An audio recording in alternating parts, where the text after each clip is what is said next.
Hi guys, today is Wednesday, April 15th, and your assignment is pretty simple. Today what you're going to be doing is you're going to be going into Google Documents and clicking on the link, and everybody should have their own, and it's going to give you a small little article to read, and then you have 4 questions to answer. That's it.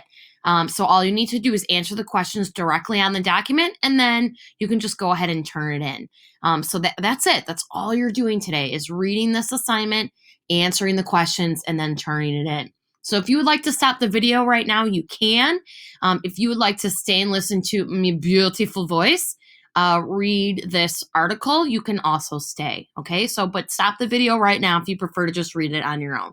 Okay, have a great Wednesday. All right, so what characteristics do cells share?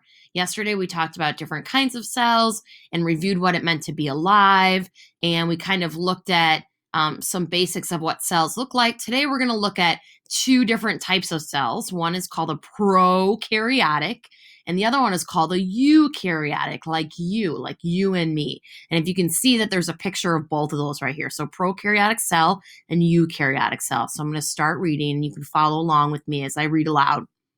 We know there are different shapes and sizes of cells, and that the shape of a cell tells us something about its function. There are also 2 major types of cells. One type is simpler and has much less stuff in it. That's called a prokaryotic cell. So say that with me.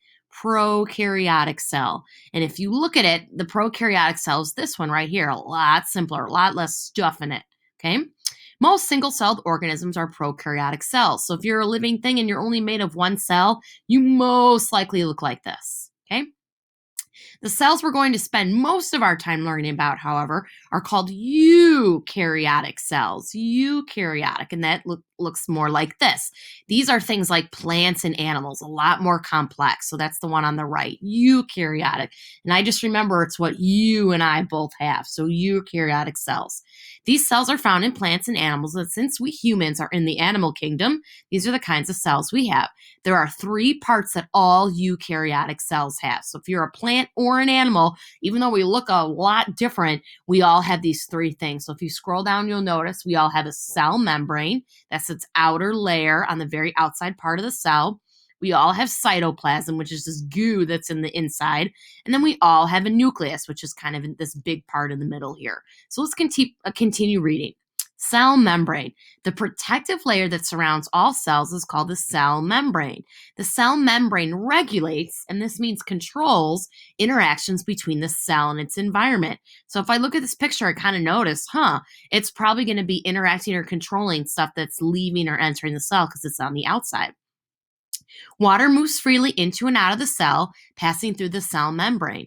Food particles and some molecules also enter the cell this way. Even waste products, made by the cell pass through the cell membrane on their way out of the cell.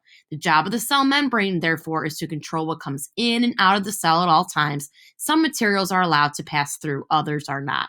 So again, here's another picture of the cell membrane. It's right on the outside. It's kind of like the gatekeeper of the cell.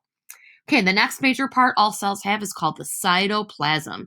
This is a gel-like substance or goo, kind of like jello, inside all cells. Cytoplasm is mostly made of water with a few other substances inside it. Scattered throughout the cytoplasm are many structures called organelles. So if I look inside the cell, I see all this random stuff, kind of like mini organs. That's inside the cytoplasm. Cytoplasm holds these organelles together within the cell. Organelles carry out the activities that keep the cell alive. We're going to learn more about these later this week. All right, and I continue down. The last thing I have is the nucleus. The nucleus is an important part of the cell and is often nicknamed the boss because it's responsible for directing all the activities of the cell. The nucleus contains the instructions for everything that the cell does. These instructions are found on thread-like pieces called chromosomes. Chromosomes are made of DNA. You've probably heard of that before. DNA stands for deoxyribonucleic acid. I know, really complicated, right?